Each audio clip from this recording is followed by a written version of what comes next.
Hello guys, welcome back to my channel chemistry 27। तो आज मैं आपके साथ सॉलिड स्टेट के बचे हुए टॉपिक यानी पैकिंग एफिशिएंसी से रिलेटेड वीडियो शेयर करने वाली हूँ। तो इस वीडियो में आज हम बात करेंगे पैकिंग एफिशिएंसी की। ओके, तो व्हाट इज पैकिंग एफिशिएंसी? जो पैकिंग एफिशिएंसी की डेफिनेशन मैंने यहाँ लिखी हुई है, percentage of total space filled by particles, यानी कि जो आपके कॉन्स्टिट्यूएंट पार्टिकल हैं वो कितना मैक्सिमम स्पेस फिल कर सकते हैं किस स्ट्रक्चर में, उसको हम परसेंटेज के फॉर्म में निकालेंगे। तो सबसे पहले हम निकालेंगे packing efficiency in HCP, hexagonal close packing, and CCP या FCC। CCP को आप FCC भी बोलते हैं, face centre cubic lattice. Okay, तो यहाँ पे पैकिंग एफिशिएंसी का फार्मूला पहले क्या होता है ये हमें पता होना चाहिए। तो पैकिंग का जो फॉर्मूला है वो है volume of sphere upon cube. Volume of sphere का मतलब जितने कॉन्स्टिट्यूएंट पार्टिकल है उन सबका वॉल्यूम और उसका वॉल्यूम इनटू 100। इसको हम 100 यहाँ पे लिखा हुआ है मैंने, क्योंकि हम इसको परसेंटेज की फॉर्म में निकालते हैं। ठीक है, अब हम यहाँ पर एक क्यूब बनाते हैं। यहाँ पे मैंने क्यूब बनाया हुआ है। क्यूब बहुत ही इसलिए बनाया हुआ है क्योंकि इसके बेसिस पे ही हम आगे की कैलकुलेशंस करेंगे। तो मेरा ये एक सिंपल सा क्यूब है। तो जो ये क्यूब है इसकी यहाँ पर जो लेंथ आपको दिख रही है इस फेस जो कलर के उससे यहाँ पे फेस लेंथ दिख रही है, तो उसको मैंने A से मेंशन किया हुआ है। ठीक है, अब इसका जो डायगोनल होगा, ठीक है, यहाँ पे जो डायगोनल होगा ये क्या होगा, √2a diagonal length of a face. ठीक है, वन फेस जो सामने की ली हुई है मैंने। उसके बाद आपको पता है कि जो वॉल्यूम ऑफ क्यूब होता है उसके लिए आप क्या formula, a cube, volume of cube is equal to a cube, and volume of sphere is equal to sphere radius, यानी कि जितना भी स्फीयर का रेडियस है। तो इसको कैलकुलेट करने के लिए सबसे पहले हमको आर और ए के बीच में रिलेशन बनाना पड़ता है। इसके लिए हमको रिलेशन कैलकुलेट करना पड़ेगा। तो आर हमारा रेडियस है और ए हमारा जो है यहाँ पर मैंने यहाँ पे मेंशन किया हुआ है। तो इन दोनों के बीच में हमको रिलेशन बनाना है। तो ठीक है, तो सबसे पहले आप ये देखिए कि कॉर्नर्स पे आपके कॉन्स्टिट्यूएंट पार्टिकल्स इस पार्ट पे हो सकते हैं, ठीक है, यहाँ पे हो सकते हैं और बीच में हो सकते हैं फेस, तो इस फेस पे बीच में होगा। तो ये जो कॉन्स्टिट्यूएंट पार्टिकल होगा यहाँ पे कुछ पोर्शन ऊपर होगा, कुछ पोर्शन नीचे की तरफ हो, दूसरे जो क्यूबिक लैटिस होगा उसमें जाएगा। तो इसके लिए हमने इसको आर लिया हुआ है। उसी तरह से यहाँ पे इसके रेडियस को भी हमने आर लिया हुआ है। और ये जो हमारा बीच में जो फेस सेंटर्ड वाला है ये पूरा फुल, उसको हमने √2a लिया हुआ है। तो अब इन दोनों के बीच में रिलेशन करने के लिए यहाँ पे हमने लिखा हुआ है √2a is equal to 4r। 4r कैसे हुआ? 4r ऐसे हुआ कि यहाँ पर r जो है आपका नीचे वाला कॉन्स्टिट्यूएंट पार्टिकल का रेडियस, 2r बीच वाले का, और फिर ऊपर वाले का r। तो इस तरह से ये 4r हो गया। फिर ये क्या है आपका, अब इसको हम लिख सकते हैं a is equal to 4 upon √2r। ठीक है, या तो a is equal to 2 √2r। ठीक है, यहाँ पे इसको इस तरह से भी हम लिख सकते हैं। तो इस तरह से हमने कैलकुलेट कर लिया रिलेशनशिप a और r के बीच में।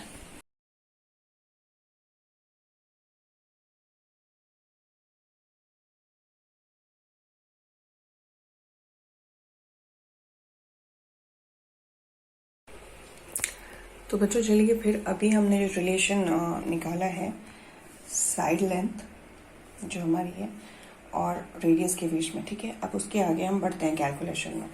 तो सबसे पहले यहाँ पे मैंने आपको पहली वीडियोस जो भी आ चुकी हैं सॉलिड स्टेट की, उसमें आपने क्या देखा कि जो FCC है उसमें number of atoms per unit cell is equal to 4 होता है। ठीक है, आपको पता है कि जो वॉल्यूम ऑफ स्फीयर्स है, यानी कि volume of spheres total number हमारे पास कितने हैं, 4 ले लिया हमने, इनटू अब आप इसको रेडियस के टर्म में लिखेंगे 4/3πr का क्यूब। ठीक है, ये आप क्या हो गया आपका वॉल्यूम ऑफ स्फीयर। अब वॉल्यूम ऑफ क्यूब भाई ए क्यूब होता है, और ए और आर के बीच में हमने रिलेशन निकाला है a is equal to 2 √2r। ठीक है, तो यहाँ पे हम a cube is equal to हम ये लिख सकते हैं 2 √2r का क्यूब, यानी कि इस पूरे फॉर्मूले का क्यूब हो जाएगा। तो ये इस तरह से भी लिखा जा सकता है 8 × 2 √2r का क्यूब और 16 √2r का क्यूब। अब हम पैकिंग एफिशिएंसी निकालते हैं। पैकिंग एफिशिएंसी हमारा क्या है? Volume of sphere. Volume of sphere यहाँ पे हमने क्या निकाला हुआ है? ये तो ये चीज हमने यहाँ पर लिख दी, 4 × 4/3 पाई आर का cube and volume of the cube. अब वॉल्यूम ऑफ द क्यूब क्या हमारा आया था? 16 √r का क्यूब। तो 16 √r का क्यूब। तो जब इस पूरी जो हमारे जो टर्म्स हैं इनको हम कैलकुलेट करेंगे तो पूरी कैलकुलेशन के बाद हमको मिलेगा 74%, यानी कि जो आपका FCC face centred cubic lattice होता है उसकी जो पैकिंग एफिशिएंसी होती है वो 74% होती है। तो गाइज अब नेक्स्ट जो हम पैकिंग एफिशिएंसी देखेंगे वो हम BCC में देखेंगे, यानी बॉडी सेंटर क्यूबिक लैटिस में देखेंगे। तो बेसिकली देखिए, इसकी कैलकुलेशन के लिए पहले हमको कुछ इसकी बेसिक टर्म्स पता होने चाहिए। तो मैंने यहाँ पर एक BCC बना के रखा हुआ है। तो जैसे कि मैंने अपनी प्रीवियस वीडियोस में आपको BCC के बारे में बताया था कि इसमें कॉर्नर्स के साथ साथ बीचों बीच में भी एक कॉन्स्टिट्यूएंट पार्टिकल्स होता है। तो इसलिए इसको हम बॉडी सेंटर्ड बोलते हैं, क्योंकि ये पूरे क्यूब के बीच में है। तो चलिए देखते हैं यहाँ पे। तो यहाँ पे आप देख रहे हैं कि मैंने 2 डायगोनल बना के रखा है। तो सबसे पहले तो एक सामने वाला फेस है ये, इस फेस के सामने एक, तो यहाँ पे ये जो बॉडी डायगोनल मैंने दिखाया हुआ है, तो कि यहाँ पे 2 तरह के डायगोनल आपको दिख रहे हैं।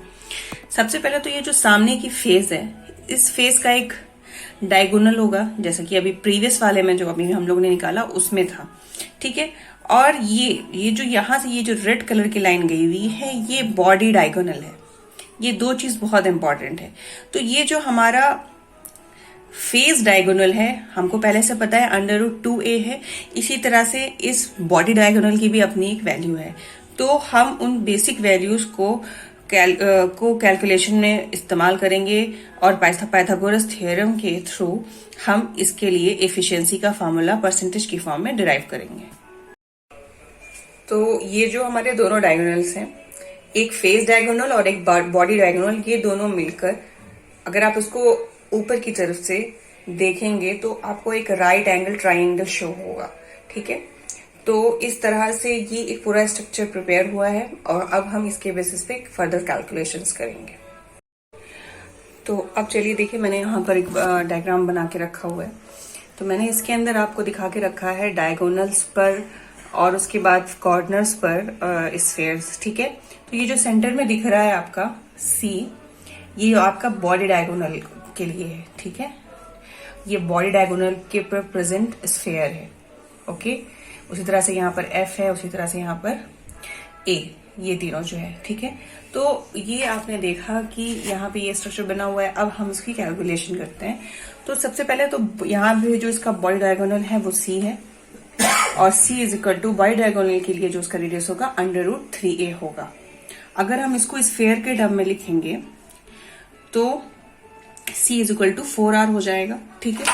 अब इसको R को और A को, यानी कि इन दोनों के बीच में जो हमने रिलेशन जनरेट किया था, हम फिर से यहाँ पे रिलेशन जनरेट करेंगे।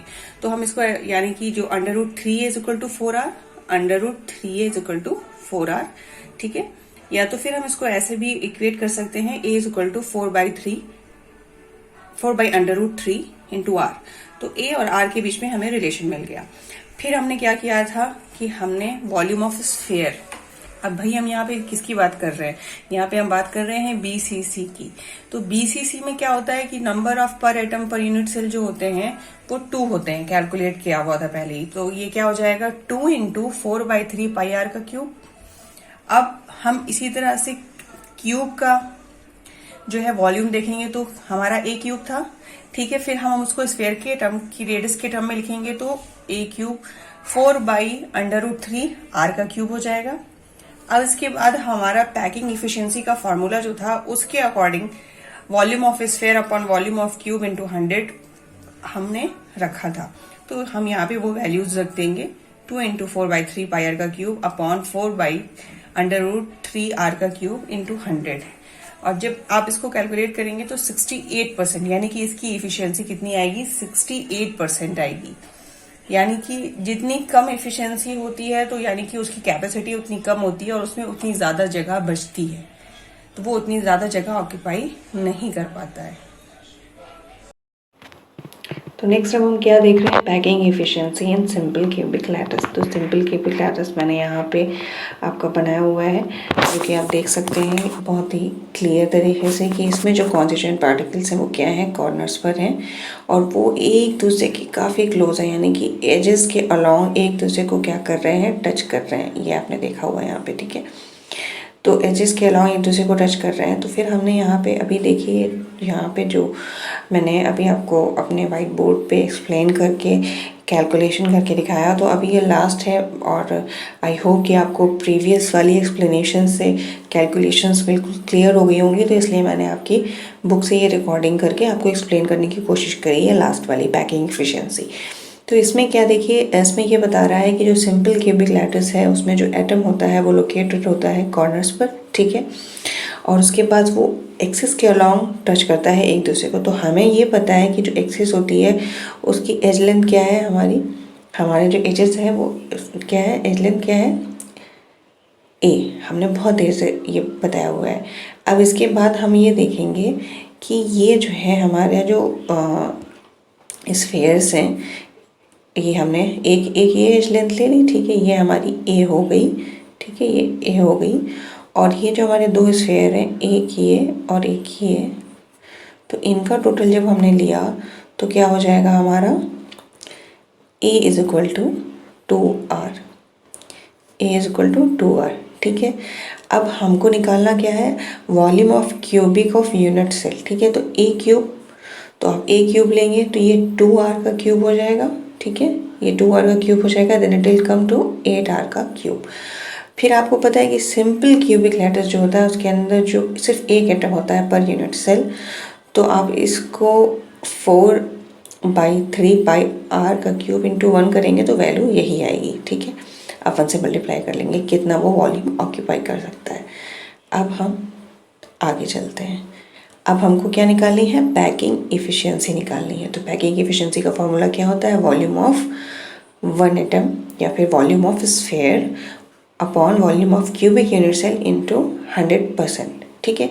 अब हमको पता है कि हमारे पास वॉल्यूम ऑफ वन एटम के लिए क्या था, 4/3πr का क्यूब, ठीक है। Volume of cubic unit cell हमने क्या निकाला था, 8r का क्यूब इंटू 100।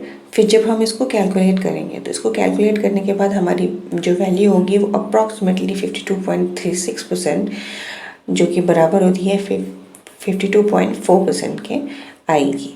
तो इस तरह से हमने अब तक ये देखा कि जो CCP और HCP स्ट्रक्चर है वो मैक्सिमम पैकिंग एफिशिएंसी रखते हैं, ठीक है।